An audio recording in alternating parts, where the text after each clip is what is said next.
السلام علیکم ورحمۃ اللہ وبرکاتہ۔ الحمدللہ رب العالمین والصلاة والسلام علی رسولہ الکریم وعلی آلہ وصحبہ اجمعین، اما بعد۔ تمام قسم کی تعریف اللہ رب العالمین کے لیے ہے جو ساری کائنات کا پالنہار ہے۔ درود و سلام ہو تمام رسولوں پر، خصوصاً جناب محمد الرسول اللہ صلی اللہ علیہ وسلم پر۔ سامعین کرام، نبی کریم صلی اللہ علیہ وسلم کی آخری نصیحت: اے میری امت کے لوگوں، نماز کا خیال رکھنا، نماز کی حفاظت کرنا، جس سے آج ہم اور آپ سب کے سب غافل ہیں۔ دلیل ہے یہ حدیث عن ام سلمۃ رضی اللہ عنہ ان رسول اللہ صلی اللہ علیہ وسلم كان يقول في مرضه الذي توفي فيه الصلاة وما ملكت أيمانكم، فما زال يقولها حتى ما يفيض بها لسانه۔ سنن ابن ماجہ کتاب الجنائز، حدیث نمبر 1625۔ راوی حدیث ام سلمہ رضی اللہ تعالیٰ عنہ روایت کرتی ہوئی کہتی ہیں کہ رسول اللہ صلی اللہ علیہ وسلم جس مرض میں انتقال فرمائے اس مرض میں آپ فرماتے تھے: لوگوں، نماز کی حفاظت کرنا، نماز کی حفاظت کرنا، اور جو تمہارے ماتحت غلام اور لونڈی ہے ان کی بھی۔ یہی بات آپ بار بار دہراتے رہے یہاں تک کہ آپ کی زبان مبارک رک گئی۔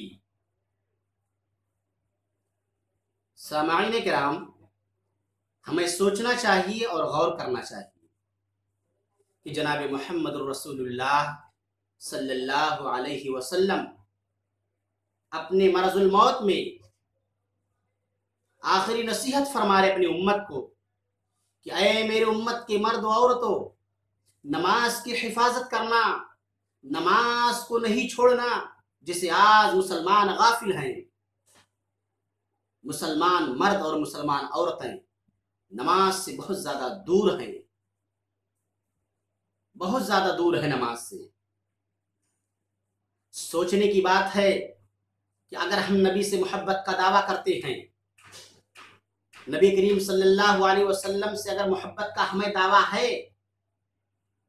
تو آپ کی بات بھی ہمیں ماننی چاہیے، آپ کی باتوں پر عمل کرنا چاہیے ہمیں۔ اور اگر آپ کی بات ہم نہیں مانتے ہیں، آپ نہیں مانتے ہیں، تو محبت کا دعویٰ صحیح نہیں ہے۔ جو محبت کرتا ہے، وہ جس سے محبت کرتا ہے اس کی بات مانتا ہے۔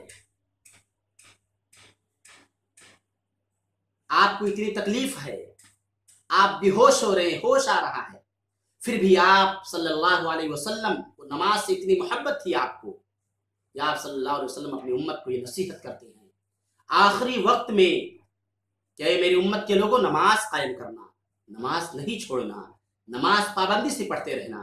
اور آج ان کی امت، محمد صلی اللہ علیہ وسلم کی امت، نماز ہی سے غافل ہے، جس کی آپ نے نصیحت کی سب سے آخر میں، اسی سے ہم اور آپ غافل ہیں۔ اور یہ نماز مسلمان اور کافر میں فرق کا ذریعہ ہے، نماز سے نجات ہے، نماز پڑھنے میں کامیابی ہے، نماز پڑھنے میں سکون ہے، نماز پڑھنے سے بلائیں دور ہوتی ہیں، مصیبتیں دور ہوتی ہیں۔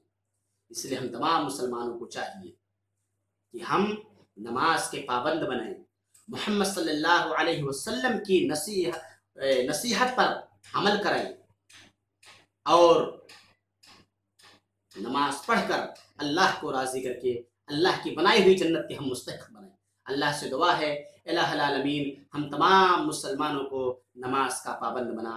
اے اللہ ہم تمام مسلمانوں کو نبی کریم صلی اللہ علیہ وسلم سے محبت کرنے والا بنا۔ اے اللہ ہمیں جب تک اس دار فانی میں زندہ رکھ، ایمان پہ زندہ رکھ، اور جب ہمارا خاتمہ ہو اے اللہ تو ہم مسلمانوں کی زبان پر کلمہ توحید لا الہ الا اللہ جاری کر، آمین۔ وآخر دعوانا ان الحمد للہ رب العالمین۔